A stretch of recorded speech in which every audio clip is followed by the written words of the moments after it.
Hi everybody, there's going to be a crazy 2-move checkmate for white to do. Now, I've actually seen a lot of comments before saying like, oh, I can actually do this in 3 moves, is that right? That is not right. If the question is stating it's a 2-move checkmate, in the chess world that means there can be other checkmates that you can find, but if it's more than 2 moves, that is not the correct answer. Okay? Of course, white is winning the game. White has an extra queen, white has a rook, white also has a pawn. But yeah, the goal is to find the checkmate that is in 2 steps. That's the difficulty of this question. If you want, you can pause the video and I'll show the answer in a second. Alright, so if you were thinking of queen f2, that is a wonderful move. You want to go queen g2 to win this game. However, this actually doesn't work because after queen f2, black can do knight f4. This is protecting the g2 square, so now it doesn't work. What about queen f1? Seems like an excellent move. The problem is the king can go to h2. Now again, you can like do a check, they block with that. Whoops. You can capture back with the rook. That's going to be a very, very good plan, but that took 4 steps, right? That's why that is not the right answer. Now maybe you're thinking, why don't I just capture this knight with the queen? Now if we do that, again, this is not a stalemate because the pawn is going this way, not that way. The king goes to g1, and because the rook is blocked, the queen is blocked, we can't really do a good attack. You can use the rook, but the king escapes. Again, there's no checkmate.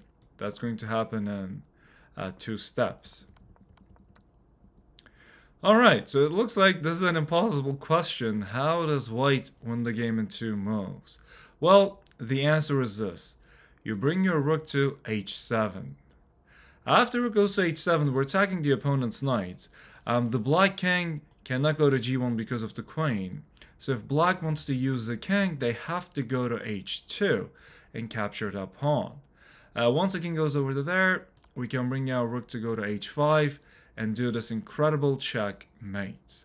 The king can't go here because of our king, can't go here because of the queen, and our rook is checking it on the h file. Now, they don't have to move the king, they can also try to move the knight. Let's look at the knight f4 move from before. If knight goes to f4, this time, of course, queen cannot go to g2, but because our rook is protecting this pawn on h2, we can just bring our queen to c1 to do this check. Our king prevents the king from going up. The pawn is supported by the rook, so this is again going to be a very, very good 2-move checkmate. Now, if they bring their knight to g3 to prevent queen c1, now they can block and stall by 1 move, making this into a 3-move idea, which is wrong again. The idea that we can do is a little bit different. If knight goes to g3, we're not going to bring our queen to c1. Instead, you can actually just capture the knight with the pawn and do this checkmate with the rook. The queen prevents the king from going to g1, our king prevents it from going to g2, so this is going to be a lovely checkmate. If you enjoyed the video, please like and subscribe. I'll see you guys in the next one. Bye.